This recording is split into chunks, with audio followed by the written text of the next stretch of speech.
It seems like a really good time for a movie story about something positive that transcends boundaries. That's not about one tribe, one country. It's not really about money, power. Certainly not about division. It's a lot of people came together to save the lives of 13 relatively ordinary young people in Thailand, in the north of Thailand. That was a remarkable moment, and I hope that the movie story, the recreation that we're doing, will maybe inspire people to think in that way. That it's a really good example of people being selfless, of pulling together without a thought to where the people are from that they're trying to save, and where the team of rescuers is from, and all the support team. They were from everywhere, which was great. It was wonderful. And I thought that's very promising as an idea for a story. And then the fact that the events are so dramatic. If we can pull it off, it'd be great. And the further they got into it, in a way, when they were able to find these kids way in the cave, 2.3 kilometers in there, where the Thai Navy SEALs, nobody had been able to find them. They found them and they were alive. What they expected is to find them dead after 10 days in there. And they were alive. And they knew that they wouldn't be able to bring them out.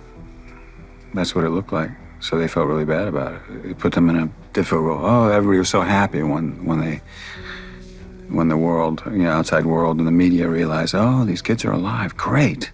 Thinking, okay, we're there. It's like not even the beginning of it. I don't think any of them thought it would work, really.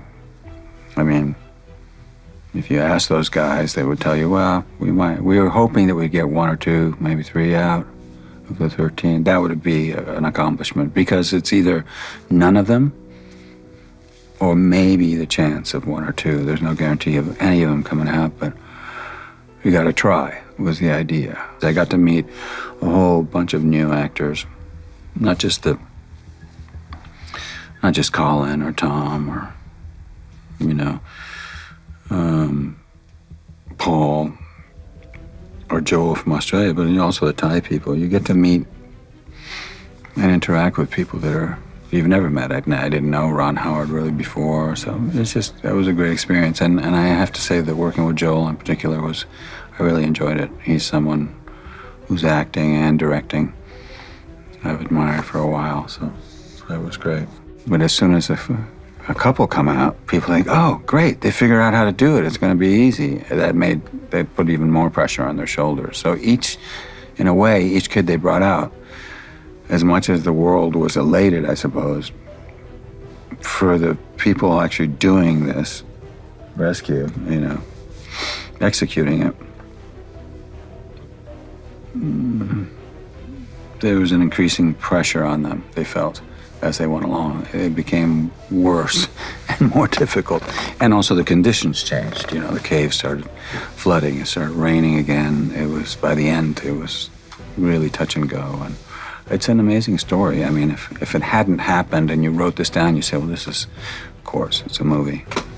It could not possibly happen. The level of, the attention to detail, the rigorousness of her production design and the effort that Ron was clearly making as captain of the ship to get this right was really encouraging. So for an actor, you walk out of set like that, it's real. You dive in a cave like that, it's completely real and scary and everything it needs to be. So I was really pleased, and obviously, yes, it makes you, if it had all been blue or green screen, and okay, imagine that there's stalactites, imagine that it's a very narrow space, imagine that there's a rope here, that you lose the rope and you're lost, imagine that the water's murky, et cetera, et cetera. No, we didn't have to imagine, it was all there. That's what I hope that people get from the movie. We could get along with people who are different. I can get along with people who are different than me, whose language I don't understand, whose motivations I would have to learn about before I could judge them, hopefully. And maybe we can work together. This incredible story of strangers helping people and putting their life on the line to help these kids. There was an interview that the boys did on one of the daytime TV shows, and one of the kids that they rescued said, "We didn't know you, you were strangers, and you were willing to put your life in danger to get us out." And it really just touched me so much. I thought, my God, that's the kind of hopeful story that I think it really touches everyone. Doesn't matter who you are, what country you're in. Chris, I didn't know this until talking to him. He'd never done a rescue dive before. He was on the committee, but he was kind of more of an admin guy. And he told me that he was actually thinking of stepping down because he likes to be practical and be in the cave doing things. So he said he was really looking for an opportunity to prove himself. And Rick and John knew that, and they said, well, let's give Chris a shot, because he's a very, very talented diver. He'd proved himself numerous times. He'd done expeditions himself, organizing them. So he was the least experienced of them in that he'd never done a rescue dive, but he had done many, many cave dives. So it's, it was kind of trial by fire. I mean, talk about being thrown in at the deep end. He really was tested to the max on his first go. This is what's so wonderful about this story. He's just an everyday guy. He doesn't have any sort of special things about him. You know, he's just an everyday man. But his hobby is almost unrelatable, you know, because the panic and the fear that we would, you know, all have being in a small confined space underwater, that's where he finds his peace and his quiet, and that's his happy place, really. And it was a little bit of a journey to get my head into that, because as soon as I got into the little cave underwater, I just started to panic straight away. But slowly over the weeks training with it, I found actually it is really fun and enjoyable. So I've managed to bridge that gap a little bit. I think Viggo's one of the most focused actors I've ever worked with. His attention to the smallest detail, not just about what he's doing, it's about what everyone's doing. He wants to know how everything's working and sort of see this picture in his mind. And he's almost got like no ego to him at all. You know, it's a real pleasure working with him because he just wants to get involved all the time. We have this joke that every time, you know, we all do a dive through a tunnel, Viggo's sort of just in there first. He's the first guy in. He's just sort of so hands-on. He practices his fin technique in the swimming pool in the hotel. Like, he's really just an amazing hard worker, and just sort of a wonderful, relaxed, gentle man. I'm always interested in art reflecting life in a way. And I remember the more research I did into Chris and the group of divers that doing this rescue, I realized the parallels are quite amazing, because Chris felt like, you know, he'd been diving for a long time. He was very competent and knew that he loved doing it and knew how to do it. But he idolized these guys who'd been doing it for a lot longer than him. And that's kind of the same with me. You know, when I got cast in this, I was going, my God, it's Viggo Mortensen and Colin Farrell and Joel Edgerton and Ron Howard, and I get to be part of this team. And it was something that I was aware. At first, I was thinking, oh, you know, don't be starstruck by them or anything. You know, they're your colleagues. But that is exactly what Chris felt. You know, he said, my God, I'm actually on a dive now with these guys that I've admired for years. I'm part of it. I need to prove myself, but I know I can do it. And yeah, it's quite a wonderful parallel, I think, something I can draw on. I mean, it was, we started from basic, just in a very big open pool. We've got an amazing team. Andy, who's our dive master, and his team, we all get our own stunt double and dive trainer. Mine's a wonderful guy called Kenny. And they just went through from the most basic, we're gonna go down, get comfortable with the water, then you have to sort of learn how to like evacuate your mask, change rigs underwater. And then they slowly got us into smaller and smaller spaces, so we got used to the real small proximity of underwater diving, taking away our visibility. Until before you know it, you know, you think, oh, only 10 days ago I was panicked just about being in a pool, and now I'm cramming myself through this tiny space underwater. You've got to, at times you get properly, I got really, really stuck about my 5th dive. I got properly stuck. I couldn't go forward or go backwards. I didn't know what was stuck, and I was thinking, this is it. This is where I die, in a pool in Australia. Well, with Rick and Jason, it was kind of it's wonderful having them on set, because just the practicalities, as actors constantly in a scene, the script is so bare and stripped back in terms of dialogue. They're not huge character pieces in terms of dialogue. It's just what's happening in between moments, the looks that you have and energy. And just hearing from them just how tired they were, what they did in their downtime, because quite a lot of the time we'll be playing a scene that we're all just quietly sat having some food. And just to be able to know what was going through your mind. Were you scared at this point? You know, after your first dive, were you a bit calmer? The truth of the matter is, Jason said, he said, look, we were scared the whole time. He said, you wouldn't have known it. You know, we were focused. He goes, but of course, we were terrified. I think the most daring idea for the rescue was to sedate these boys and dive them out. Ultimately, Rick has he said to us many times, what they thought they were gonna do really is dive out dead bodies. You know, that it was a retrieval mission to bring their bodies out. That's what he's had to do many times in his career as a rescue diver, is go in and bring out bodies. The idea of bringing that many kids, the idea of finding them alone was crazy.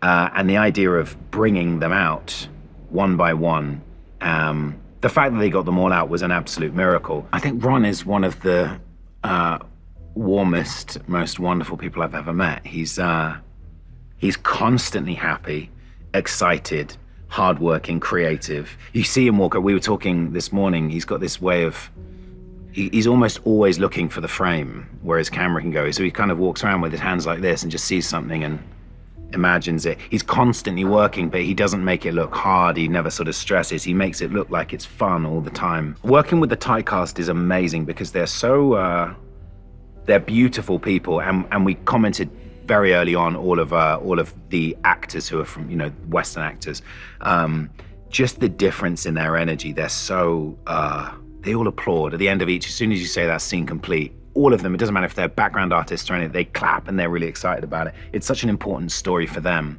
And you can see the enthusiasm in their eyes. There's something that captures the imagination or the interest and the compassion and the empathy of the world, the whole world, when people are just sort of going about their job or their life and they get in trouble.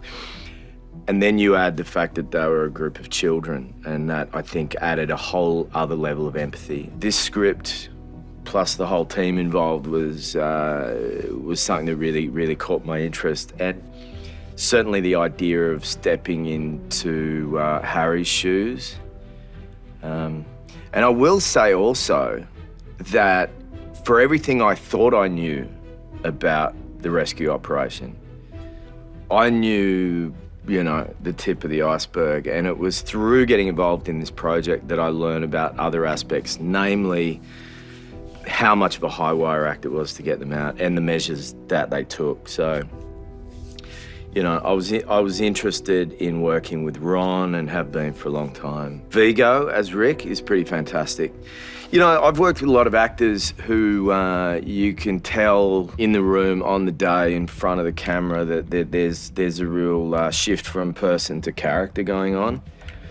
I really felt with Viggo that was the case, that he was taking on board a lot of the aspects of the real Rick, and in a really sort of subtle fashion. I think that what it reminds me of is just the stakes that were involved for these guys, what they were going through, what they were having to operate under really intense pressure, knowing that at the end of the day they might be sending these kids to their death, and that they would become the name attached to that death, you know. So I don't really know how you reconcile that stuff, and certainly for us as actors, we're just going through the motions of, you know, let's pretend to be Harry and let's pretend to be Rick, and you know, we follow the script and we follow the line and we learn what we can learn, but there's something really specially embedded in this whole story. Every time I watch any documentary footage, it really gets to me.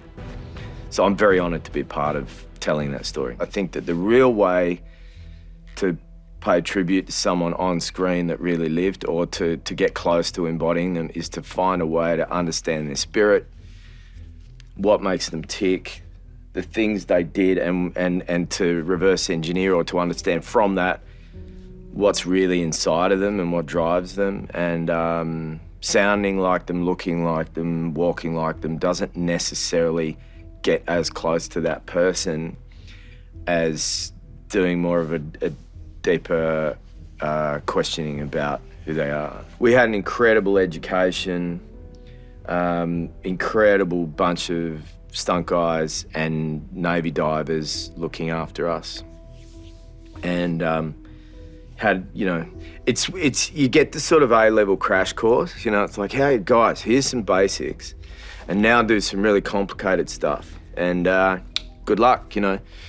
And everybody stepped up to the challenge. In fact, it felt like everybody really lent into the challenge, or lent into it enthusiastically, you know.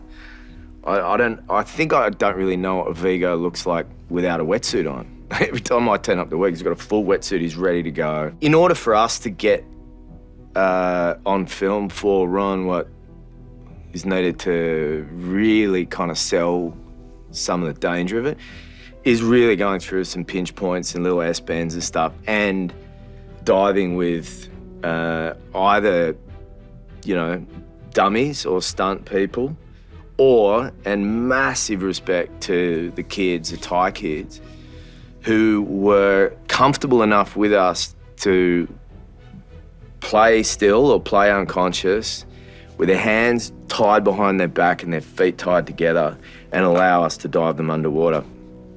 I thought it was tough to do it, but I'm very aware that it's tough just to put your life in somebody else's hands like that. So, but everybody's well looked after. You know, Ron is incredible, but Ron's also assembled an incredible team that make us look fantastic. I mean, you know, in particular in this film, the whole support crew in terms of the diving aspects. But then we wouldn't be diving if it wasn't for Molly and Molly's incredible sets and that construction team. Like, those sets are amazing to look at in person, and then you put them up on screen. I was always like, oh, I hope this is going to look okay. We're going to be literally diving inside a factory, you know. But if it can work, it's extraordinary because you control the environment. And I think what Molly has done with that at the Thai village, the entrance to the cave, it's some of the best production design I've seen. And a really difficult thing to do and to get right. Part of the excitement for me when I go and work with a director that I admire, and I really admire Ron and his work, is just to kind of, you have your own suppositions about what makes them good or how they operate on set, and then you get to experience it firsthand.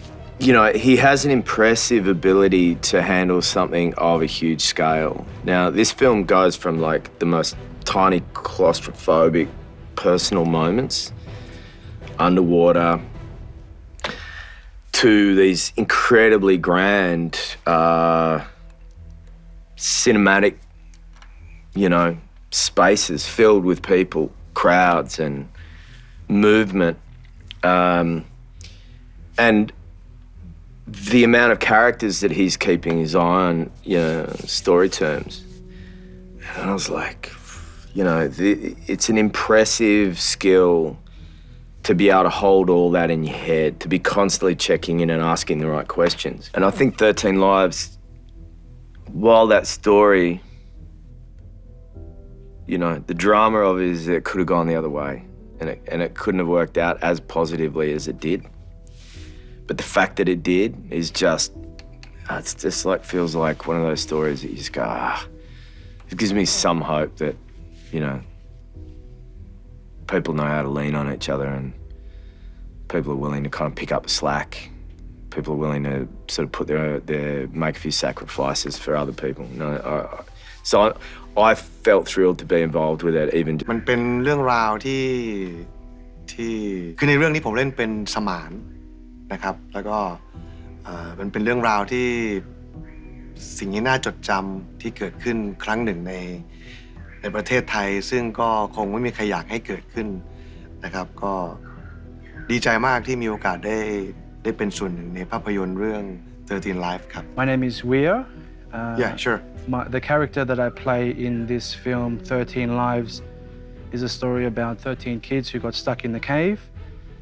This is quite a unique story that you know was not really meant to happen, which came about. But he's also very fortunate and glad and happy that he's able to be a part of this story on the big screen.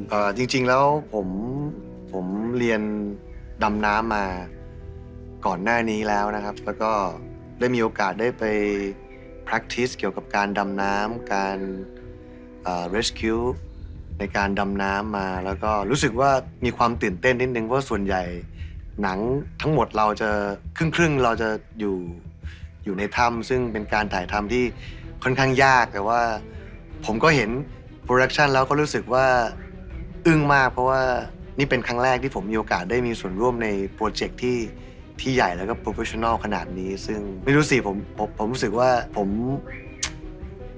มดีใจแล้วผมรู้สึกว่าถ้าผมไม่รับงานนี้ผมไม่รู้จะทำอะไรในชีวิตนี้ละ So leading up to this production, he went through thorough training and practice regarding the rescue. He was very excited to be a part of this project, knowing that this would be his first time of such a big production. So he sort of it was a no-brainer, and he just had to be a part of it regardless. Yeah, a little bit. The first time I met him, Viggo and Colin Farrell, and he's a big guy, and I'm a big fan. He come to me and say to me, "You are Weir?" Yes. My name's Weir. Nice to meet you.คือผมรู้สึกว่าคนที่เขาเป็นนักแสดงที่ยิ่งใหญ่สำหรับผมมากๆแล้วนี่เป็นอีกเหตุผลหนึ่งที่ผมอยากที่จะเล่นภาพยนตร์เรื่องนี้ด้วยผมชอบผลงานของเขาทั้งสองคนแล้วก็รู้สึกตื่นเต้นกับการทำงานกับเขาแม้ว่าจะไม่ได้เข้าฉากกันเยอะมากแต่ว่ามันคุ้มค่ามากกับการที่ผมเดินทางมากักตัว14วันแล้วก็มาทำงานกับรอน ฮาวเวิร์ดมาเจอนักแสดงมืออาชีพซึ่งภาพที่ผมคิดไว้ตั้งแต่แรกเขาอาจจะไม่มาคุยกับเราหรือเปล่าแต่ว่าพอทำงานเขาจริงๆเนี่ยเขาไนซ์มากแล้วไม่รู้สิครับผมรู้สึกสบายใจมากเวลาได้ร่วมงานกับเขาบางครั้งเวลาที่เขาเล่นผมก็ยังยืนดูแล้วยังแบบ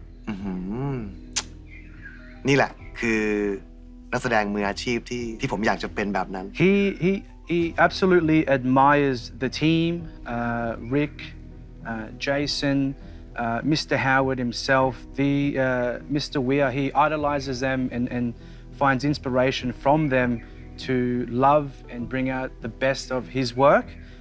It was all worth the travel from Thailand and the 14-day quarantine just to be here and a part of the film, and it gives him a great feeling to watch them and just be a part of the project. คือต้องบอกก่อนว่ารอน ฮาวเวิร์ดเนี่ย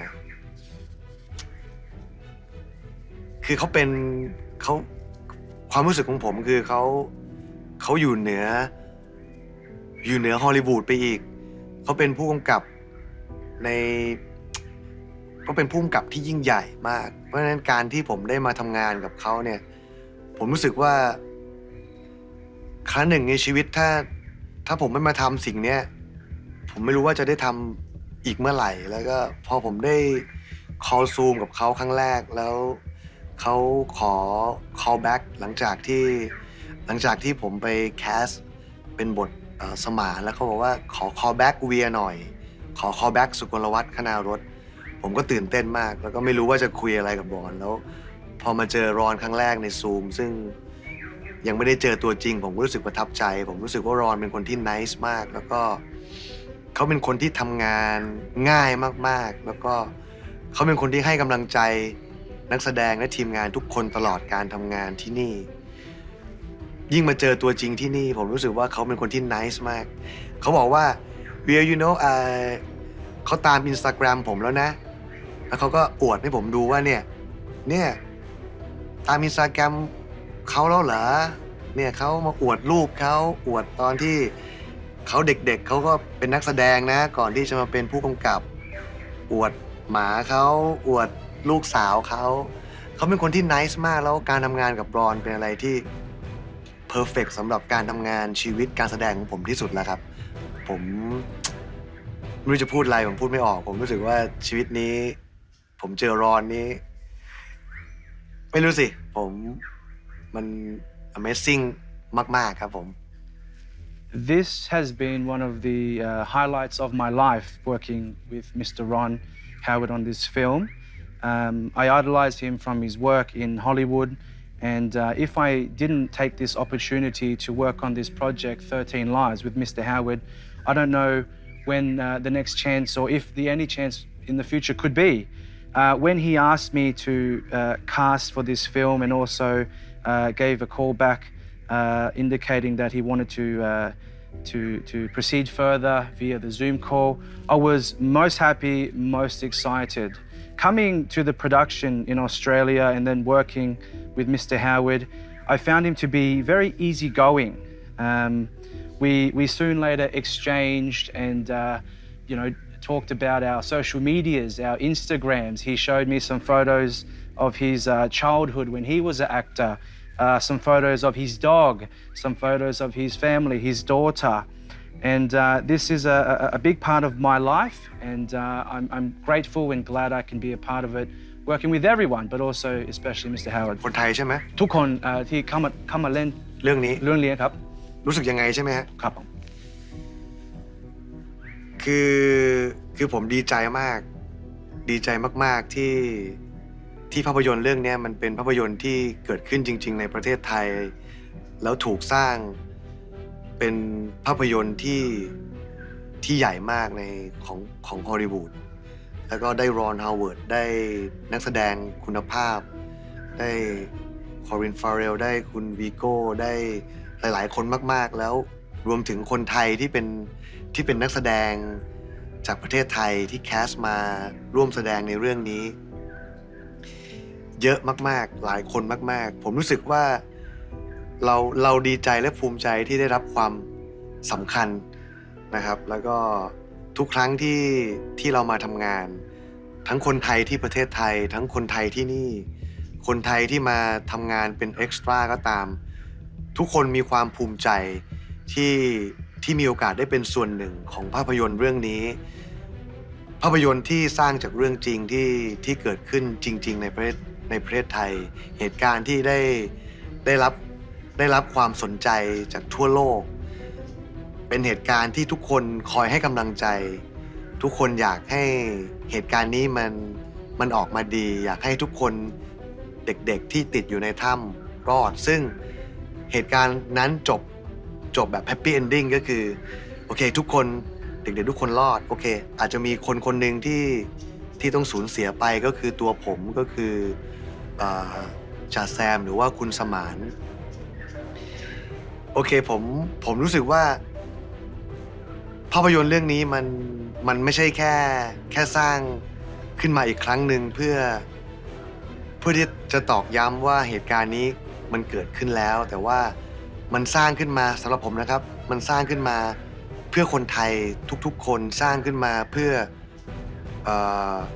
คนทั้งโลกที่รับรู้ถึงเหตุการณ์ที่เกิดขึ้นและผมเชื่อว่าโอ้โหมันจะ impact กับทุกๆคนมากเพราะว่าไม่รู้สิครับทุกคนมีความตั้งใจที่จะทำให้ภาพยนตร์เรื่องนี้มันออกมาดีที่สุดและสมจริงเรียลที่สุดเท่าที่จะทำได้และผมเชื่อว่าคนไทยทุกคนต้องมีความภาคภูมิใจกับภาพยนตร์เรื่องนี้ Working with the diversity on this production has really given me a good feeling, especially working alongside Mr. Colin and Mr. Viggo, also the other Thai actors. However, while working with these main cast, I've also enjoyed the feeling working alongside the people, the Thai people in Australia, the Thais from abroad, but also everyone else that makes this production what it is. It's an honor to play a significant role personally for myself, playing the role of Saman, but also knowing that this story is a real story and will have real impact and good intention, which will be told by the master himself, Mr. Ron Howard.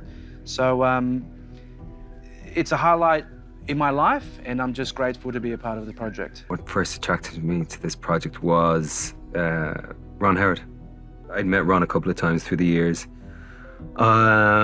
Spoken to him about a couple of different projects, and I just am a fan of his films, and I'm a fan of his, what I feel is his,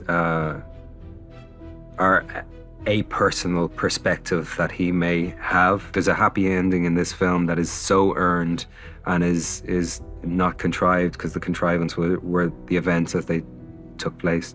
But there's also a great sadness that, for me personally, reading the script and then becoming more aware of the history of the time and what happened, is very real and very profound. And Ron is just, and the other actors I'm working with, are just breathing what feels like breathing new life into the script every day and making it more and more and more real and more and more and more immediate. There was one common interest on the table, and that common interest was the well-being, the safety of the 13 males, the 13 boys, young men also, who were trapped in the cave. And so you had all these people from, see, Thailand, Australia, America, Belgium, the UK, coming from all over the world with this kind of steely focus on the rescue and the saving of these lives. There's always extraordinary things that happen in life. We read about them in the past and they'll happen in the future,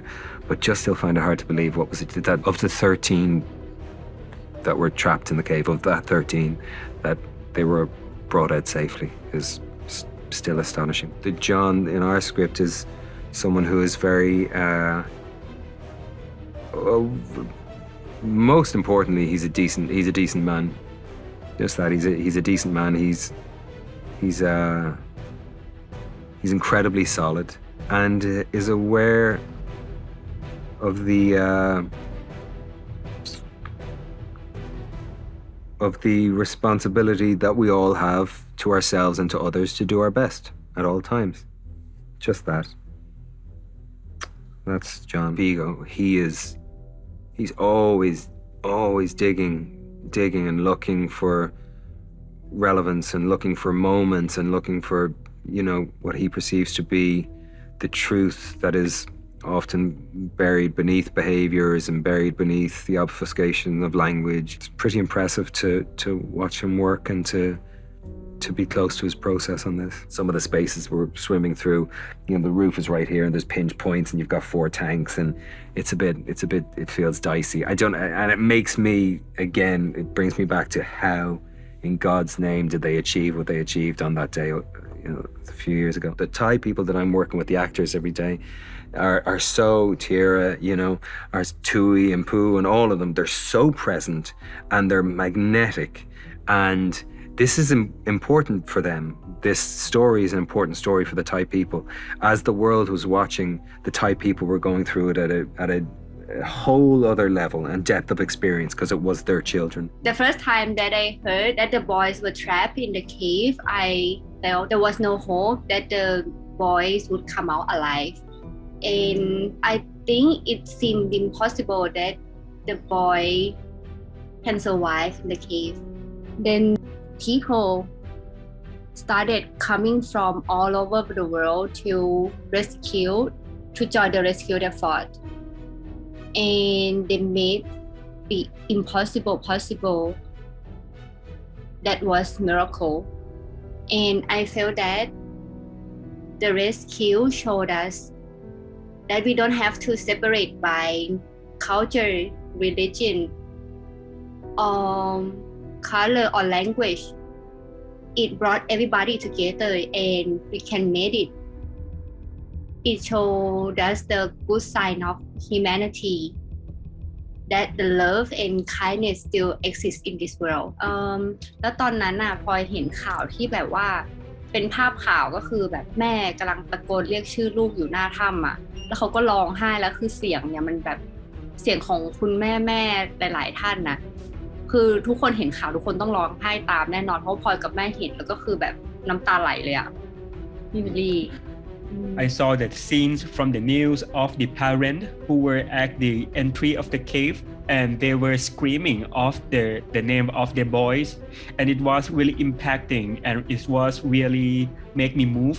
So I believe everybody who saw that image would be emotional of it ในตอนนั้นนะคะพลอยก็คิดว่าถ้าเกิดเป็นเราที่แบบอดข้าวไม่ได้กินข้าว1วัน2วัน3วัน4วันแค่คิดว่าแบบไม่ได้กินข้าวแค่2วันเราก็แบบไม่ไหวกันแล้วแต่ตอนที่เราตามข่าวค่ะเด็กๆแบบไม่ได้รับอาหารเลยเกือบ10กว่าวันซึ่งตอนนั้นทุกคนก็แบบคิดกันหมดแล้วทั้งข่าวทั้งหมอทั้งนักวิทยาศาสตร์ออกมาพูดแล้วว่าอุ้ยเลือดจะเสียเลือดจะเป็นพิษแบบพอเราตามข่าวอะไรแบบนี้เยอะเราก็แบบยิ่งคิดไปใหญ่เลยค่ะว่าโอ้โหไม่รอดแน่นอนแต่แบบวันที่นักดำน้ำเข้าไปเจอเด็กอันนั้นคือแบบว่าตอนฟังข่าวก็คือมันเป็นไปได้หรอว่าเด็กทุกคนยังมีชีวิตอยู่ด้วยตัวเองจากการกินน้ำแล้วก็แบบดูแลกันเองเนี่ยค่ะคือเด็กๆกับโค้ชก็คือเก่งมากทั้งแบบทั้งร่างกายและจิตใจเพราะว่าเราคิดว่าเป็นเราที่แบบต้องอยู่ในถ้ำที่มื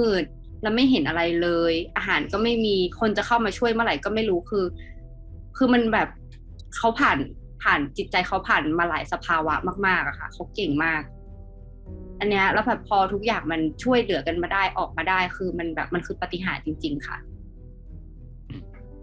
So at first, I was skeptical because even imagine about yourself, if it was only the second day that you were starving and had nothing to eat, and you need to survive in that kind of environment, it's hard already. But this boy, they survived by themselves without any food and drinking only like water they found in the cave to more than 10 days. It was really like something unimaginable, and imagine about how strong they could be physically and mentally to survive in that condition and make it possible to come out อย่างแรกเลยนะคะก็คือว่าคนส่วนใหญ่จะไม่รู้จักถ้ำหลวงนอกจากคนในพื้นที่ในภาคเหนือเขาจะรู้จักกันแต่จริงๆพลอยเป็นคนเชียงใหม่ก็คือคนภาคเหนือเหมือนกันพลอยก็ไม่เคยรู้จักถ้ำหลวงเพราะเราไม่ได้เป็นสายเที่ยวป่าอะไรเงี้ยค่ะหลังจากนั้นทุกคนก็รู้จักว่าถ้ำหลวงคือมีถ้ำที่ขนาดใหญ่แบบนี้ลึกขนาดนี้อยู่แล้วเด็กๆเข้าไปติดอยู่ตอนนั้นทุกคนก็คือคาดหวังว่าแบบอยากให้เด็กๆรอดออกมาทั้งที่มันจะดูแบบหมดหวังแล้วก็ตามทุกคนก็แบบอยากให้เด็กๆทุกคนรอดเพราะว่าอย่างพลอยเห็นคุณพ่อคุณแม่ของเขาที่แบบรอลูกอยู่ข้างนอกซึ่งตอนนั้นแบบทุกคนก็คือแบบส่งกำลังใจให้ว่าแบบขอให้เด็กๆรอดมีการแบบช่วยกันอธิษฐานมีการประกอบพิธีตามศาสนาต่างๆให้ที่แบบว่าช่วยกันอธิษฐานให้เด็กรอดออกมาค่ะแล้วก็ทางหน่วยงานของไทยต่างๆก็ช่วยส่งกำลังเข้าไปช่วยเด็กด้วยแต่ก็โชคดีที่แบบว่ามีนักนำน้ำถ้ำที่แบบมืออาชีพที่เขาแบบเป็นโปรเฟชชั่นอลด้านนี้เข้ามาช่วยด้วยอีกแรงนะคะมันก็เลยทำให้เกิดว่าแบบเจอเด็กแล้วก็ช่วยเด็กออกมาได้ So the sentimental was really interesting because at that time everybody seems to join into the one body of hoping the kids will come out. Everybody was talking about that, and when the first rescue mission started, we saw a lot of effort from different group of people. Including different organizations and also different group of people who try to pray for them in their own cultural belief, and that was something really impressive for me. คนไทยช่วยเด็กยังไงบ้างเนี่ยหรอพี่บิลลี่เพราะว่าคนไทยตั้งแต่คนในพื้นที่อะค่ะก็ส่งคนติดต่อหน่วยงานรัฐแล้วก็ทำทุกอย่างติดต่อทุกหน่วยงานเพื่อจะมาช่วยเด็กๆแล้วก็มีทั้งอาสาสมัครที่แบบขอเข้าไปช่วยเด็กๆอีกคือทุกคนร่วมแรงร่วมใจที่อยากจะช่วยเด็กๆมากค่ะแล้วพวกเราก็พยายามสุดความสามารถที่จะช่วยเด็กๆออกมาพอมีคนจากประเทศต่างๆผู้เชี่ยวชาญจากด้านต่างๆเข้ามาช่วยอีกก็ยิ่งจะทำให้แบบการช่วยเหลือมันแบบเป็นไปได้ดีขึ้นเพราะว่าแต่ละที่ก็มีความรู้เฉพาะทางที่เชี่ยวชาญไม่เหมือนกันแล้วแบบพอคนเก่งๆมารวมกันแบบเนี้ยค่ะมันก็เลยเกิดปาฏิหาริย์ขึ้นได้ So we were trying every way possible by contacting the relating organization in the regional area just to help them initially. And after that, the rescue mission expand into international effort. And by that time, a lot of people from different countries joined together to make this mission possible. And that is when the miracle really happened. สำหรับพลอยนะคะก็คือ การที่ได้แสดงเป็นแม่ของเด็กคนนึงที่ติดไปในถ้ำนี้พลอยรู้สึกว่ามันเป็นการถ่ายทอดอารมณ์ของคนที่มีความหวังคือสถานการณ์ในเรื่องมันจะเป็นแบบว่าเราแบบเหมือนจะมีหวังแล้วก็จะมีเหตุการณ์ที่ทำให้หมดหวังอีกแล้วก็มีความหวังแล้วก็ทำให้หมดหวังอีกซึ่งมันก็เป็นชีวิตของคนคนนึงแบบทุกคนบนโลกส่วนใหญ่จะเป็นอย่างนี้ที่แบบว่าเราจะมีเรื่องให้แบบมีหวังแล้วก็หมดหวังมีหวังแล้วก็หมดหวังตลอดเวลาแต่ว่าสุดท้ายแล้วคำตอบของเราทุกคนก็คือว่าเราก็ต้องมีความหวังที่จะแบบดำเนินชีวิตต่อไปต่อให้แบบว่าเรื่องราวมันจะแบบเลวร้ายแค่ไหนหรือว่าบทพิสูจน์บททดสอบเนาะบททดสอบในชีวิตแต่ละอันมันเป็นสิ่งที่แบบเราไม่อยากได้รับเทสนี้เราไม่อยากผ่านอันนี้แต่ว่าความหวังมันก็คือสิ่งเดียวที่แบบว่าจะทำให้เรามีชีวิตต่อไปจริงๆค่ะ So my character is a mother of one of the boys in the cave, and the message that I was delivering was mainly about hope. My role is in my role I need to deal with a lot of situation that there was hope and then the hope was gone, coming the despair, and then the cycle continue. There is hope and another time despair, hope and despair, and I feel like this is not different from our life as a human. We all need to face these kind of situations, and the only way that we can go forward is to have hope. สิ่งที่เด่นชัดที่สุดของพลอยในเรื่องนี้นะคะก็คือว่าปาฏิหาริย์มันเกิดขึ้นจากที่ทุกคนร่วมกันทำเรื่องเนี้ยให้เกิดขึ้นมันมาจากการกระทำของมนุษย์ปาฏิหาริย์มันมาจากการกระทำของมนุษย์ที่เราไม่ทิ้งให้คนที่แบบรอความช่วยเหลือเราไม่ได้แบบทิ้งเขาไปเฉยๆแต่เราแคร์เขาเราสนใจเขาเราให้ความสำคัญกับเขาเราเข้าไปช่วยเขาการช่วยเหลือนั่นแหละเพราะว่ามันเป็นแบบมันคือปาฏิหาริย์มันคือมิราเคิลที่แบบว่ามนุษย์แบบช่วยเหลือซึ่งกันและกันแล้วก็ทำให้มันเกิดขึ้นอันนี้ค่ะมันคือปาฏิหาริย์ For me, miracle is man-made.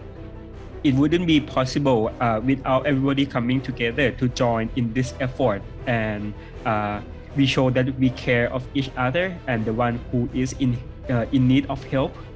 And because human can cooperate, this is when the miracle happens. เหตุการณ์นี้มันแสดงให้เห็นว่าถ้าเกิดทุกคนทุกฝ่ายโดยแบบเราไม่ได้แบ่งแยกเลยว่าเขาจะเชื้อชาติอะไรพูดภาษาอะไรคือทุกคนเป็นมนุษย์ที่อยู่ด้วยกันบนโลกใบนี้เราสามารถสร้างสิ่งที่ดีงามต่างๆได้อีกต่อไปเรื่อยๆเพราะว่าเหตุการณ์นี้มันโชว์แล้วว่ามันพิสูจน์แล้วว่ามันเกิดขึ้นได้จริงๆถ้าเกิดทุกคนบนโลกทุกฝ่ายต่างช่วยเหลือร่วมมือกันเราทำทุกอย่างเกิดขึ้นได้หมดเลยค่ะ This event shows the best of us regardless of language, regardless of nationalities. If we come together, we can make goodness happen, and we can spread this good thing to the other people around the world. And it is like the positive energy that we can share. This is a big situation in Thailand where it's the 12th boy and the coach is stuck in the cave, and then like everyone, like every nation, like come and helps the boys out of the cave. And actually, I think they are just a normal kids. They're just a normal boys that they love soccer, and just it's just an accident that one day they want to go to the cave, and then the accident happened, and then they stuck in the cave. He is the one that in charge to take care of all of the boys, and he with the boy for like many years in the boy like when they were like a child, and then like it's feel like coach raised them, and one day you lead them to be in danger. So I think it's apparently that coach will think that it's all his fault, that he can't take care of all of the boys, and like when he's stuck in the cave for like 2 weeks or 3 weeks, the boy is crying, the boy is hungry, and you can't do nothing.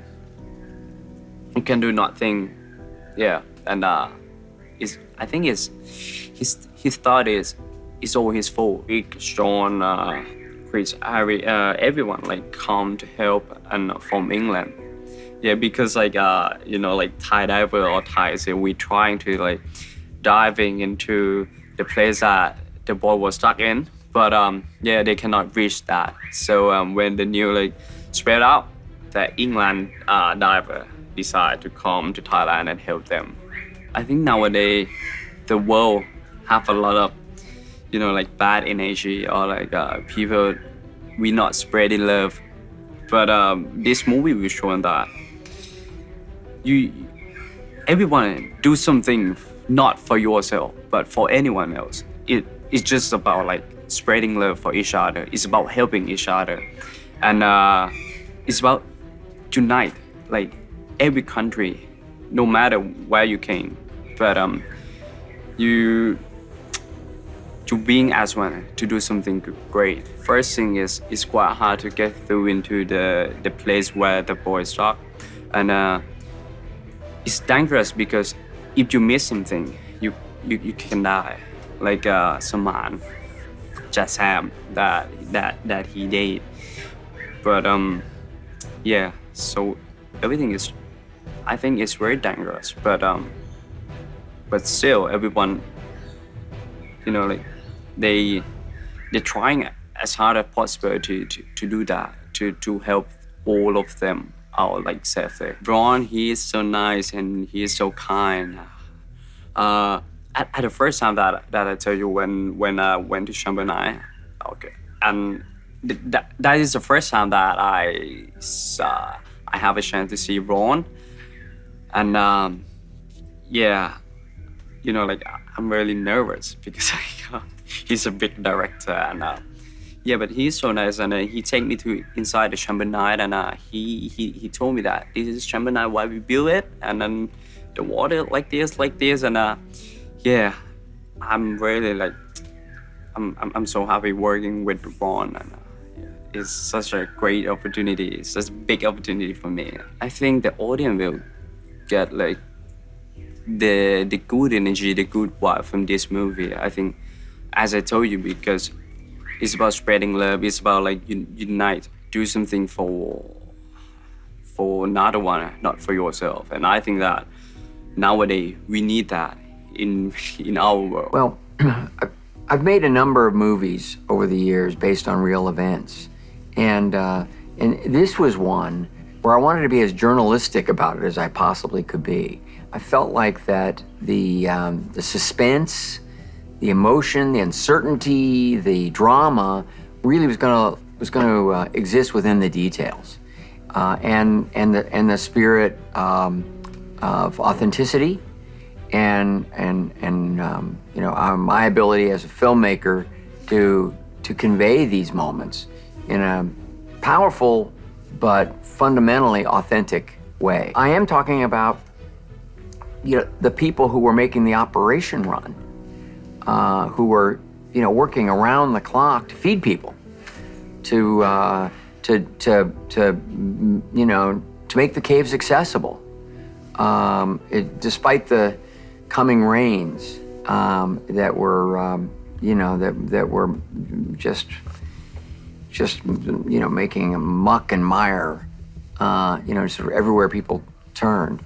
It was, none of it could have happened if all of it hadn't happened. and I think that's a fascinating reality of this particular mission. So everybody jumped on their bikes. They were going to go to the cave. They were going to explore the cave for a few hours. Then they were going to go back to a birthday party. And everyone was excited about it. They got into the cave and clouds rolled in and freakishly intense downpour began. And the boys were trapped. There was flash flooding in the cave, and they couldn't be found. Government officials came in, Navy SEALs were deployed. They made a dive. The current was too strong for them. One thing led to another, and real despair set in because, suddenly there really wasn't a great outlook for these boys. And the monsoon season, which had struck early, was imminent, and the cave, it could very likely flood to the point where there was just no hope at all. It was because there was so much emotion around this and urgency. As the boys had reached this point where they were 9, 10 days in the cave, people were, could barely imagine that they could even be alive still. And there's a lot of chaos around the entire operation at that point. Initially, they went in, of course, hoping to find the kids if they could, but primarily just to lay line so that follow-up volunteers and the Navy SEALs could have an easier time navigating the cave and continuing this search. However, they reached a point where they were just about out of line, and you can't go into a cave without laying a line because you'll never find your way back out. And running low on oxygen, and they decided to try one more chamber. So they went through a very flat, narrow passage where literally their chests and back were scraping at times. And they made it through that, and lo and behold, they discovered the boys and the coach, and everyone was alive. It was miraculous. So many things that could have, should have gone wrong, that it's hard not to view this as a miracle. However you define a miracle, and what leads human beings to a miraculous outcome. I hope the movie is a really powerful is a really powerful case study in sort of the anatomy of a miracle. This story is so full of suspense and mystery. It's just fraught with danger, not just physical danger. It's also emotional danger. What's it going to mean if there is a misstep? What does it take? What price is paid to try to achieve this thing? And the collaboration with the Thai cast has been so important. But we also brought in Thai co-producers who are monitoring the script, monitoring the adaptation, the translation into Thai. In some instances, helping us work with the actors to improvise new approaches to scenes, to try to make sure that the movie is authentic, contemporary, and emotionally and culturally as honest as it can possibly be. So I've just found the process to be fascinating, but I have a real sense of responsibility to the Thai people in my mind, and the culture and the movie. Well, it's a very inspiring story, and I hope people are inspired by it. I do think it acknowledges, respects, and even celebrates a level of volunteerism that is very unique. There are a lot of very powerful stories of really trained professionals going in and doing what they do, doing what they're paid to do. Yes, giving it everything that they have and beyond. But it's born out of a sense of duty, sometimes to a country, sometimes to an idea, but often to a job, to a career. And that's not the case with all the central characters in this movie. And I think that's one of the aspects of it that's most inspiring. They really did not know what was going to work. And there was a lot of improvisation along the way. There was a lot of risk-taking and exploration and problem-solving on the fly that is pretty remarkable to behold, and a lot of fun to build into these scenes. The story is really about, in my opinion, and at least how the director actually really pitched it to me at the beginning, was really about how people, overcome a really great obstacle and doing it by having, working with people from around the world, because it was such an international effort. And in the end, they did it because everybody came together to basically help these children. I just really liked how open he is and how much he understands and values authenticity and, how much he values, performances and how much he values, good dialogue. We've made a lot of changes sometimes to the dialogue, and sometimes he said, hey, Raymond, if you want to suggest, the change to this speech, go ahead, I'll take a look at it and see if I like it. And sometimes he says, yeah, good, I like this, and we just go with it.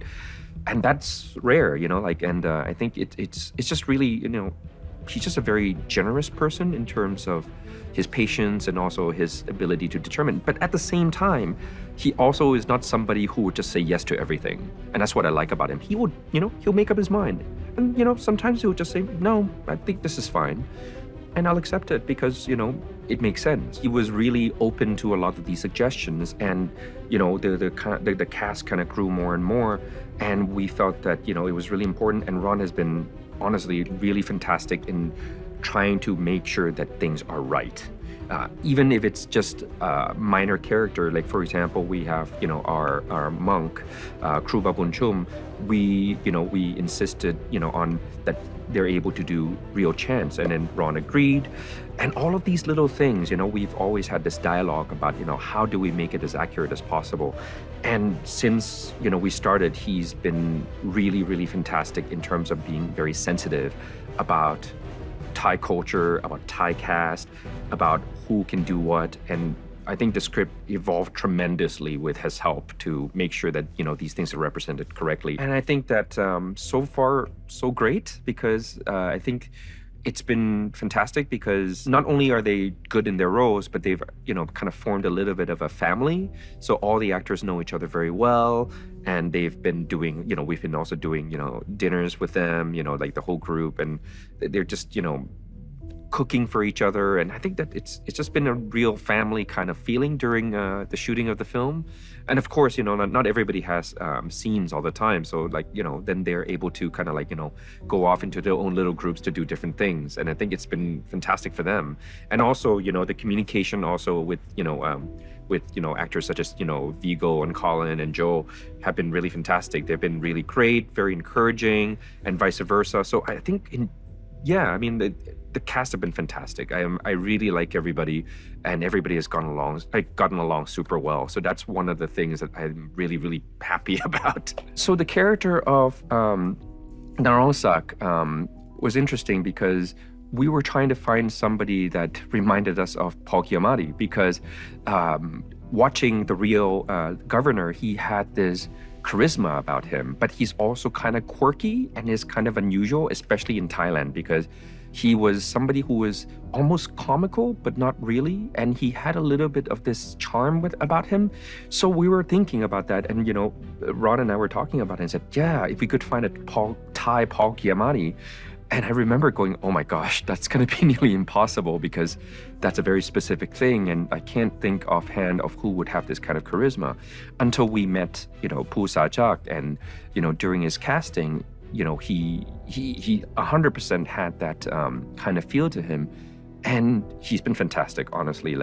He's been doing a really great job. He's been nailing every take that he does. And he has that charisma about him. The coach is an interesting character because the main person, the real coach in real life, he is very empathetic, really, really sweet, and feels a lot of this burden of, and responsibility for having basically taken the kids into the cave. And so what Ron really wanted was somebody who was able to be empathetic and who would be able to really have a range of emotions, from happiness, because of course at the beginning when they're haven't gone to the cave, he's this guy who is who loves kids and who's like a leader that everybody looks up to. But in the cave he has to feel this guilt, this sense of responsibility, and there's a range of emotions that he has to go to. So it was a little tricky to actually find the right character, and we did auditioned a number of them. And James stood out. It's because he's just a terrific actor. Some of the first scenes we shot were all with the kids in Chamber 9, and even all the actors, Ron, everyone have been super impressed with them, that how professional they've been and how good they've been. And these are kids who've never acted before. And the Australian kids were the same, they were like, when they had to, go into these diving gears and then have to actually go underwater, they're so fearless.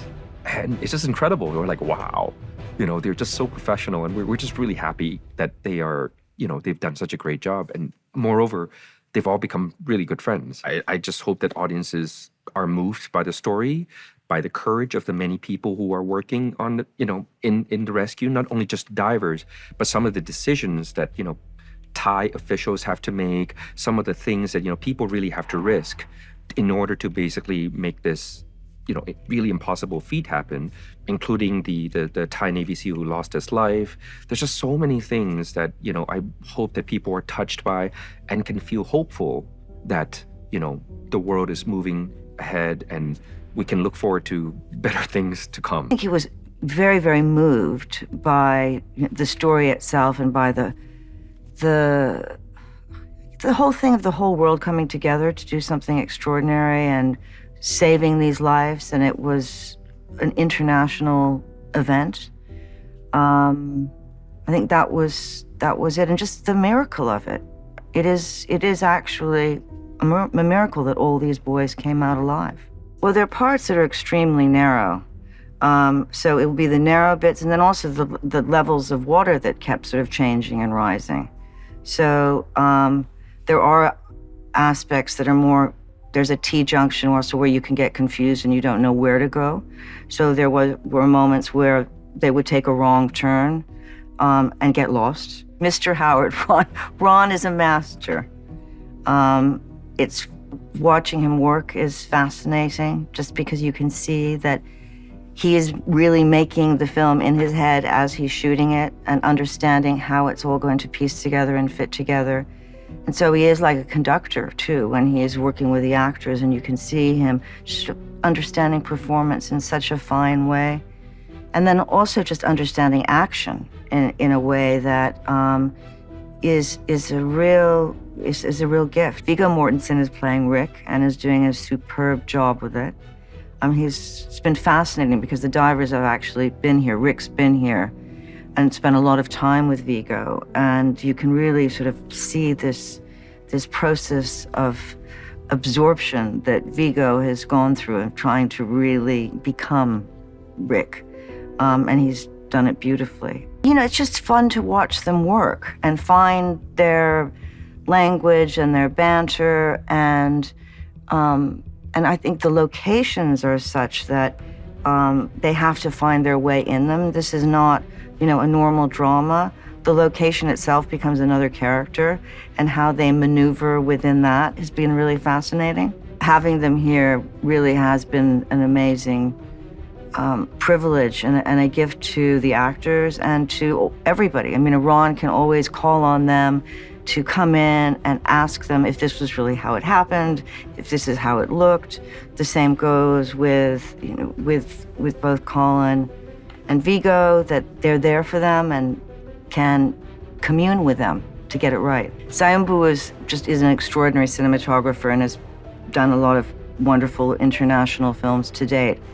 And the fact that he was Thai was a huge plus, just because he'd be able to work comfortably with the Thai actors.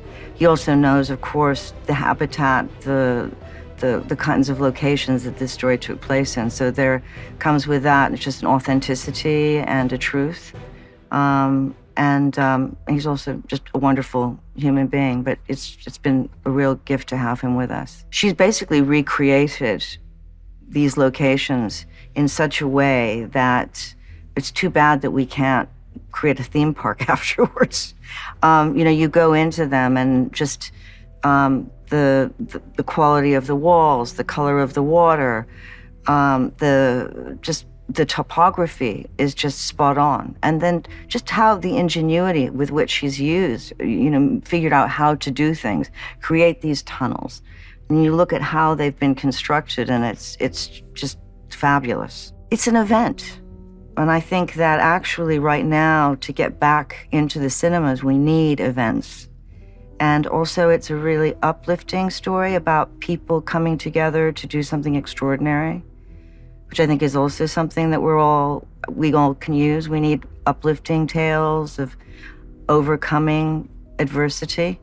So I think that this could be one of those great things for people to share in a communal way, which we haven't really been able to do properly for a while now. It was a curious thing, as you became, like everyone else in the world, a kind of an expert on cave diving and the Tham Luang cave system and everything else, there were details which you became obsessed by, over and above the huge, basically emotional ringer that everyone was being put through, all these strange details, how the caves worked, how the kids got there, where the water was coming, could you pump it out? So all these things were going along, and I was completely hooked for 2 weeks on this, as was everyone else. And what I remember feeling was this strange involvement in this story happening literally on the other side of the world. So at first, I just could not see what you would gain from doing a drama where you know the end. I mean, it seemed a strange idea. What more was there to say or to tell? How would you tell this story? But the more I heard about Rick and John, Jason and Chris, the main divers, and especially when I got to meet them all, I knew that in the story of the events, which everyone in the world now knew, there was this other kind of thing, which to me was like an anti-superhero movie. It was like the reverse of any Marvel movie. These people were not superheroes. These were guys, very ordinary people, ordinary men who did absolutely extraordinary and superhuman things. So that, I thought, was a terrific way into what the story of the film, of a drama, could be. When I was starting to write the story and the screenplay that I worked on, the things that seemed to me the most terrifying was that the kids had vanished inside a cave and you did not know where they had gone. That to me is the nightmare of any parent, of anyone who has a brother or a son, a cousin, anything like that. You do not know what has happened to them. And that gap, which was 10 days before they were discovered, that gap is unimaginable to me. Rick is played by Viggo Mortensen, and Rick is an unlikely and rather unique character. He is an ex-firefighter who lives in a small house in Coventry in the Midlands in the UK. He's a prickly guy, he's dedicated, he's obsessive, he's very unknown, he's unfated by the media or anything. He's a modest man who just happens to be the best cave rescuer in the world. He seems to stand prepared, still and prepared, not nervous, not excited, not gung-ho, but he has that stillness and a burden of destiny which he seems to take on himself. And as in all his other roles, the sort of courage and valor, humility. But I think it's in his performances that's that calmness in the face of danger that's the real strength that he would have to portray Rick. So I think that's somehow he can communicate the feeling of a soul which Rick has on the inside, but Rick does not let it out for other people. John Philanthon is being played by Colin Farrell, and John is the kind of mystery sidekick to Rick. But John is a very ordinary guy. He's an IT specialist, he's a dad, he's a marathon runner, an ordinary guy, but as you see in the movie, not really like you or me.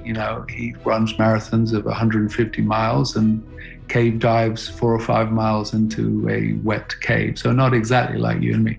But he has this very, very wry sense of humor.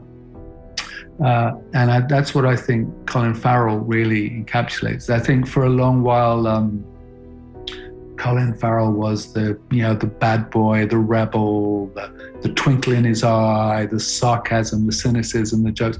And now he has a vulnerability and a sense of trying to lay hold of some sort of stillness that's hidden deep inside him.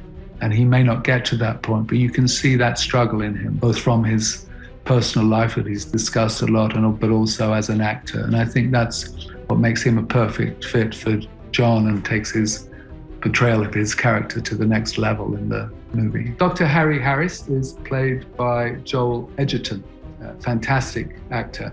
And Harry Harris is really, you would call him a kind of unicorn in the world of cave diving.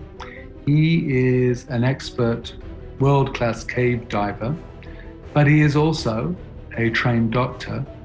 And within medicine, he is a trained anesthesiologist. So there are not many Harry Harrises. He is a complete number one in a field of one. And he is part of an Australian group of cave divers known as the Wet Mules, because they are stubborn, they go the distance, and they're unafraid of pain. Chris is the baby-faced kid of the group. He is another IT expert. He's 20 years younger than Rick, 10 years younger than the others, but he's a rising star in the small world of these cave divers. He's led an expedition to a very deep cave in Mexico. He's an expert diver and technician. But although you might not think that to look at him, he has strength and power of endurance, which everyone is in awe of. Jason Mallinson is the opposite of Chris, the kind of Jason Statham lookalike. You know, he's serious, he's intense, he's experienced, he's deadpan. He's been called as chatty as a brick wall.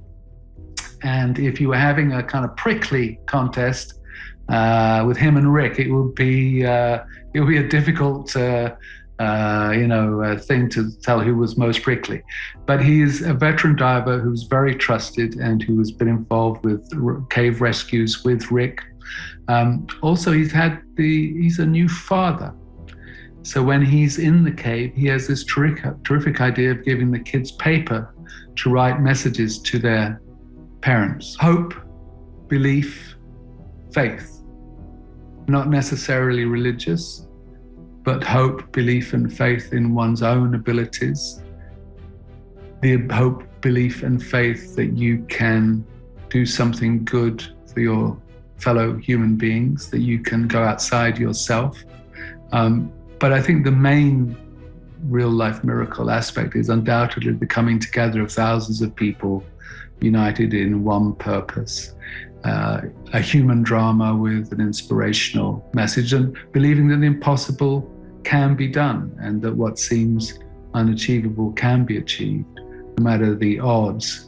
The belief that there is a 1 in a million chance is worth taking. I think, in a word, what I would like audiences to take away from this film is inspiration. Inspiration and a sense of courage and of hope. A feeling that nothing is impossible, especially when all hope has gone. And I think also the importance of searching out answers and not giving up until you find the answer. We're not all going to be cave divers, but we all have things in our lives that seem impossible and weigh down heavily upon us. One of the things I think you can take away from the film, the story, is in our own lives is to lose the fear of failure, and that miracles are maybe not things that we wait for, but we can achieve by ourselves. And to do that, we don't have to be driven by ego or money or force, but we can also use honesty, self-belief, a common humanity that can be shared, and we can get the sense that we're not alone in this life. In this case, a producer who knew me, called Gabrielle Turner, had teamed up with a producer called PJ von Sandvik, who I'd never met. And PJ had got the rights to the British divers story on this. And Gabby said to PJ, why don't we go to Bill, that's me, to do this. So they came to me. And to be honest, you know, I knew nothing about it. I wasn't pursuing this or anything like that. But of course, I immediately looked into it. And what I discovered was this was just made in heaven for a movie. I mean, I don't want to diminish the reality of the suffering, but the sheer storytelling of the actual events, you could not make it up.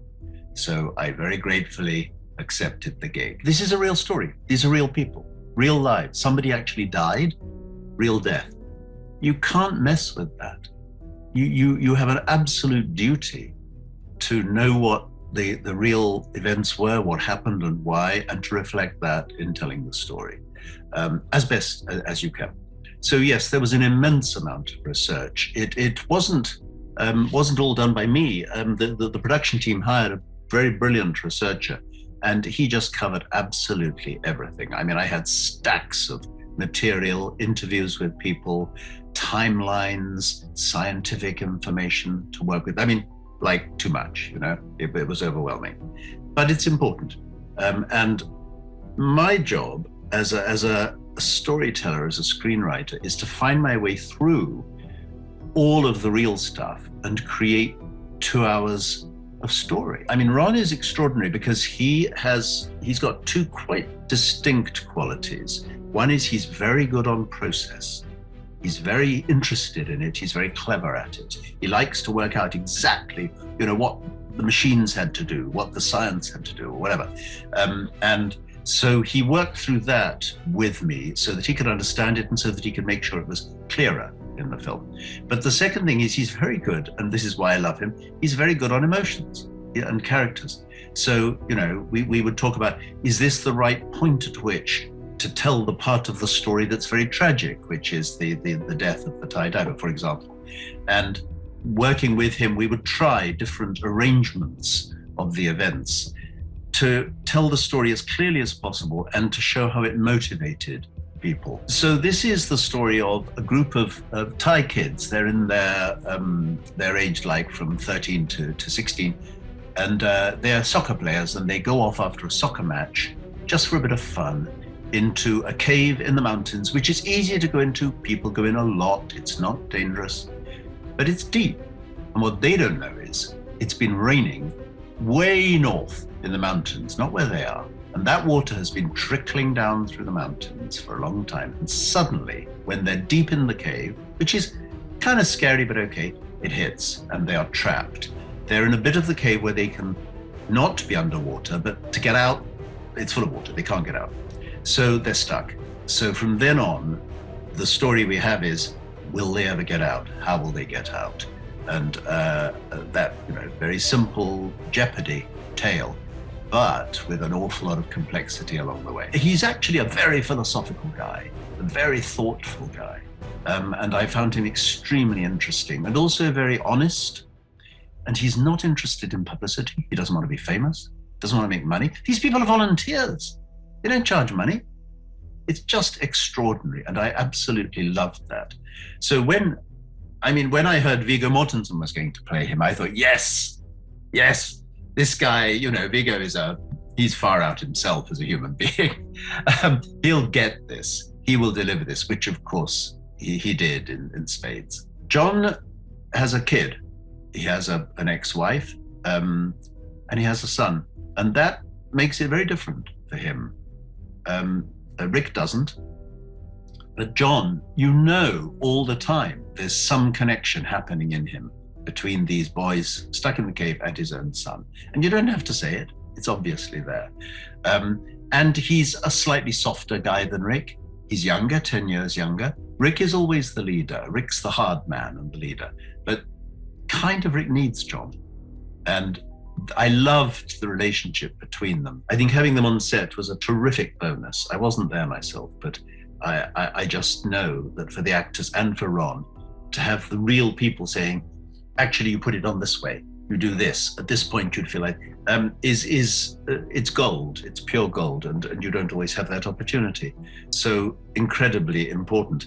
and great for the divers themselves, because I think they've seen a lot of films made of this stuff that are very unrealistic, and they were very keen that it should be realistic. So this whole event caught the imagination of the world. It was a big news story.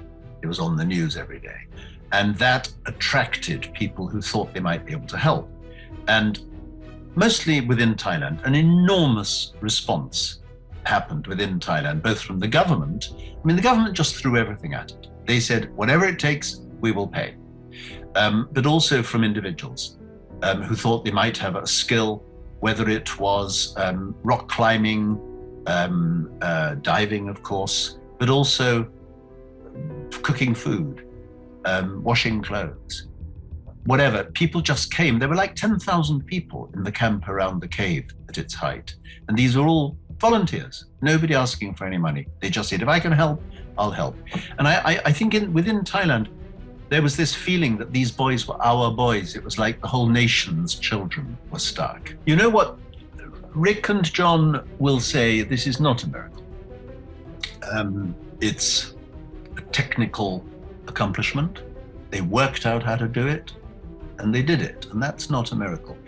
But I think there is a miraculous, well, perhaps that's the wrong word. There's an extraordinary and unusual side to it, which is that all the people concerned managed to keep hoping. They managed to keep trying at a point when, honestly, they had every reason to give up. That didn't happen here. And that's extraordinary. I think it was like a massive national act of will by Thailand. And without that, they would have died. So I think you can say it's a sort of miracle that so many people chose to believe and to go on believing and to do what was necessary. I think that quality of the triumph of what's best in human beings coming through this story. I hope people come out of this film and just feel better about being human, feel better about... In general, we just discuss about the situation and the general idea of the project, where it's come from. It's from the British diver. Then when we have the script, which is, it's quite reflect the reality of the event itself. So we kind of, keep talking about it, about people, about the event itself, and then we watching a lot of documents, to try to understand what's happened. We just find a way to solve the technical problem to have that fit into our narrative, sort of things. So for example, if you think about the event itself, what happened is most of the action, or most of the reality, is happened in the cave, which is dark. But actually it's not dark, because of when people get into the dark, they bring their own light source, torches, like a flashlight, helmet, torch. So this is, become sort of inspiration to make it real, to make like you feel you are inside what happened at that moment. Like my first question to Ron is, Ron, do you think we shot on films or digital? Right? Like to me, if it's on film, it's going to be very difficult also because of the camera itself. You have the magazine, it's bigger. So if you have to go into some very tight space, it's going to be, it's doable, but you need certain kind of technical and the way of thinking to deal with it. But if you go to digital, the way of you thinking is going to be different. So this is going to be a very first, discussion about between me and Ron. So, of course, digital technology, digital camera, let us, make things easier because of the size of the camera. It's smaller, and so it's, may not be able to go into tight space, with the diver. Because of this is one of the key facts of the difficulty of this situation also. I mean, also this is one of the first discussion. I mean, then I have the feeling that the camera not exists in this movie. I mean, one of the things that I always talk to Ron is like, we have to let the character lead the camera. If they have to move, if they have to turn, if they have to do anything, they have the freedom to do it and lead my camera to what to see. Like if I want to see the cave, it means that my character wants to see the cave. Ron is very experienced director. He's like a big chef. He knows everything about how to cook, how to make it. It's just, what technique he want to use, what kind of thing, what equipment he want to use. He have construct every, what he want to tell in this scene. So he is very experienced director, very professional. So for me, what I'm doing and what my intention is, I'm listening to him. I'm listening to him very carefully, very, very every word, even every gesture, because of then I can make it happen for him. What he think in his mind. So I carry it out. That is my point. It's unbelievable. I think it's because of people holding hand together, never give up, seeing each other heart. If we are together and open enough, and you see other people's hearts, so actually people can do a lot of things that seem a miracle. But actually, the miracle is not from anywhere. It's not from heaven. It's not from anywhere. It's from our hand. Yeah, this is also reflect very much the idea of Buddhism, which is the exists in Thailand, in that particular place of the world. So that is that is the thing that I hope that we can carry out, to have the feeling, have the audience feeling about that. I remember when I was at the airport at the time, waiting for my flight from Bangkok to Chiang Rai, and I asked my team to send me the maps and any information that they have about the geologies and the areas. And then when I realized it was 10,000 acres of land that we have to deal with in terms of hydrologies and how groundwater flow and things. And especially it's not even in Thailand. Most of the catchment area that affects the flow actually in Myanmar, which is that's even more difficult. And then I realized, it was like 12 kids and one coach, they were trapped in there, and they were just like teenager, not even a teenager, just one of those boy or teenagers. And they were just kind of, my feeling was just kind of shocked, like how are we going to find these boys? Even when we found them, how are we going to bring them out? And they were in the cave without food and water for so long. When we found them, will we found the bodies? Or will they still be alive at the time? That was the thing that actually came to my mind where I was sitting at the airport. I remember it was like around 9 or 10 o'clock at night. We all were like, taking the night off. Went to our hotel, and that's what they make the announcement of the boy was found. People were sharing, this is it, we did it. We found the boys. A lot of sharing, a lot of really, the whole mission was just, people were just like gone crazy. Let's put it that way. The parents were so relieved that all of the 13 kids were around, still alive, because at the time some of the parents thought that the kids were dead. And when it happened, it changes everything. including me as well. But for me, first time I heard about it, the first thing that's come to my mind is this mission is going to be even harder because we found the boys, and how are we going to get them out? That's even harder than just search for the boys. So that night, I couldn't sleep. I was like thinking about what are the options that are available for us as a rescue worker at the site, and what are the realistic options, and what about the weathers? Why? We're working against time at the time. So any options, any solution is need to be really, really precise and critical. That it needs to be some sort of crazy. The whole country were praying to that we as a rescue worker found the boys.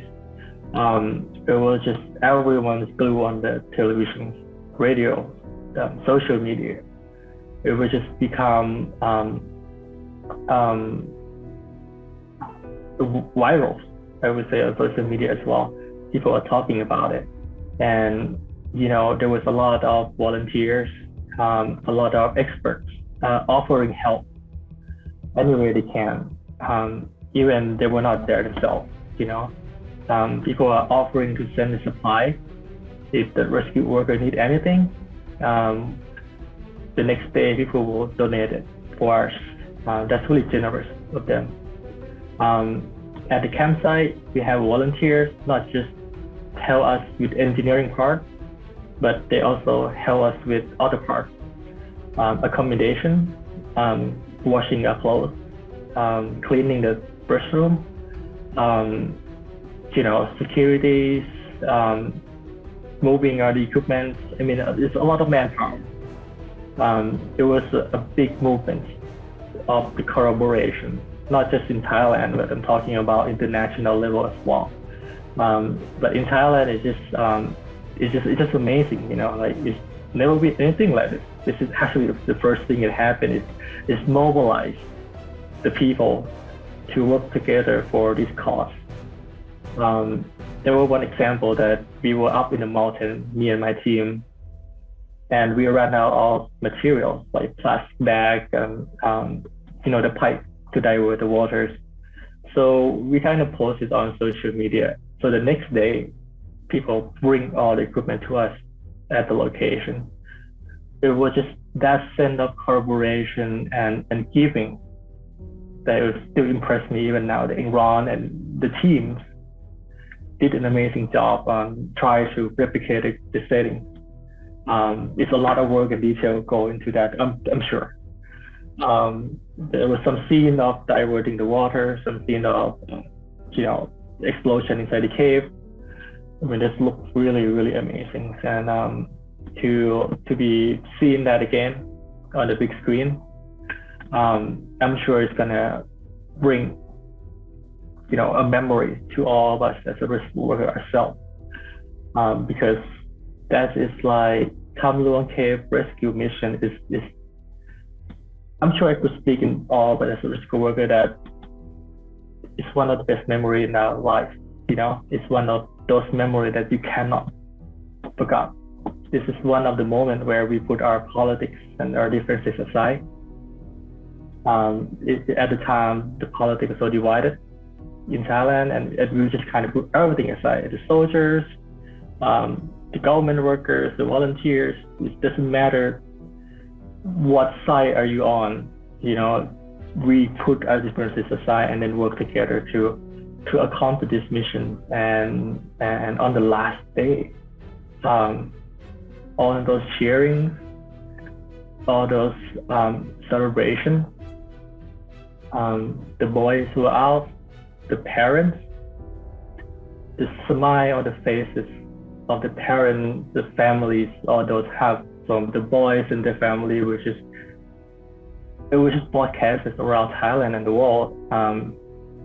I think that's something that all of us could be related to. Like some of us has a kid. Some of us used to be a kid like that. at a certain time in our life. And if we look back, I think we all could relate it to that moment.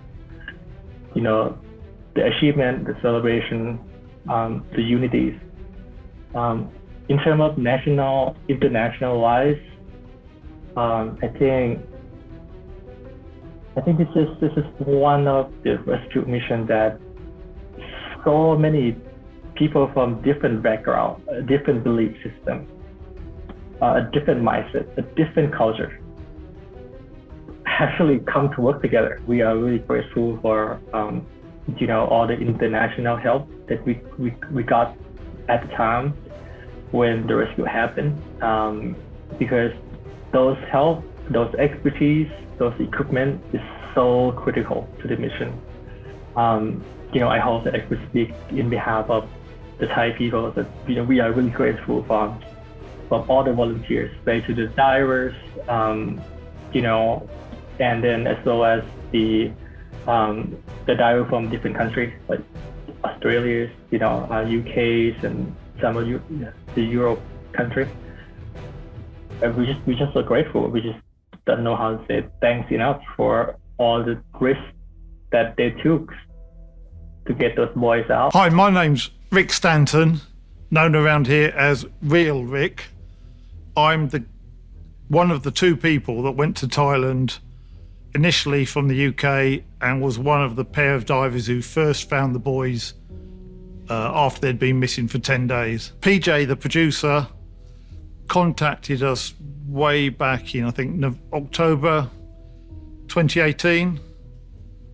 And we were in negotiations with him for quite a while and other people before we decided to team up with him and make the film. But we had no idea who was going to make it, who was going to fund it, who was going to direct it. It just seemed like our best option at that time, and it paid off. When we first found out it was Ron, it was quite exciting because obviously the direct comparison is Apollo 13. I'm sure that's most of our sort of type of person. That's one of our favourite films that stood the test of time. And for him to be telling a reenactment of something that had already happened was really good. And he was passionate about telling it with drama and accuracy. And although he actually didn't know so many details, what he said resonated with all of us as being the person to do it. I was 17 years old. I'd grown up watching Jacques Cousteau, was quite popular on the television back then. So I was grown up looking at that, interested in the underwater world. But there happened to be one program on the telly one evening, and it was about cave diving in the UK. And there was just something about it that resonated with me. And I looked at it and knew that's exactly what I want to do, be a cave diver. There was a UK caver living in that region called Vernon Unsworth. He is pretty much the expert on Tham Luang, that cave, and he was involved very early on in the rescue efforts.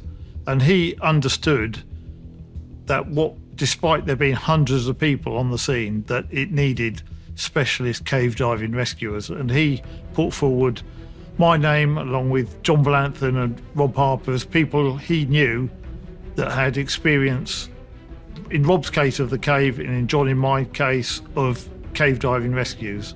He understood that clearly that's what was missing and what was needed. Viggo's playing myself, and I've been interacting with him for probably 4 or 5 months now.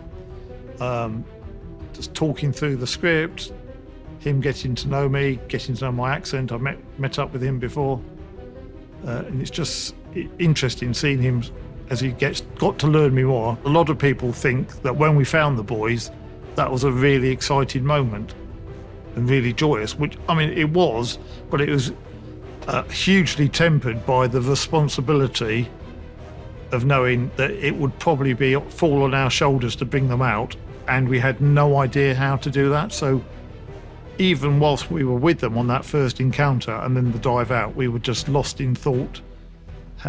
How on earth are we going to get them out? Talking more specifically about Viggo, he's clearly a water person. I identify people as water people, people that are happy in the water, Viggo's clearly that. He's a swimmer. He loves being in the water. The conditions, firstly underfoot, were horrendous. It was ankle-deep mud. It was raining continuously for at least 36 hours. There were people everywhere, milling around, no coordination. I'm not sure, we really were overwhelmed with the chaos, to be honest. The water was really strong. It was really fast flowing. It was hard to walk against it. This isn't just diving, we're mainly walking, but very fast flowing. You had to know how to operate in moving water conditions. That was challenging and could have been dangerous. But there was another section in the flooded bit of cave just approaching chamber 4 where there was a very tight slot we had to negotiate, and the line was quite tricky and intricate. We could have probably bypassed that, but we didn't have time. We just left it as it was, and that was sort of the danger area, and that's where Chris got into trouble later on in the rescue, on the last day of the rescue. So leading up to the last boy coming out, there was no certainty that we'd get them all out alive.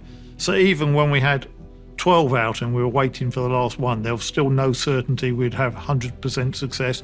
It was only when that last boy came out alive that we were able to, and we were all in the third chamber, and that was quite a moment, because then, it was only then we could all relax. I know everybody in the world was watching the events, and I understand that most people were emotionally involved in the boy's fate, but I'd like them to know what was involved in delivering the boys, and also the fact, how it all came together, the collaboration, the planning, all those things aligning.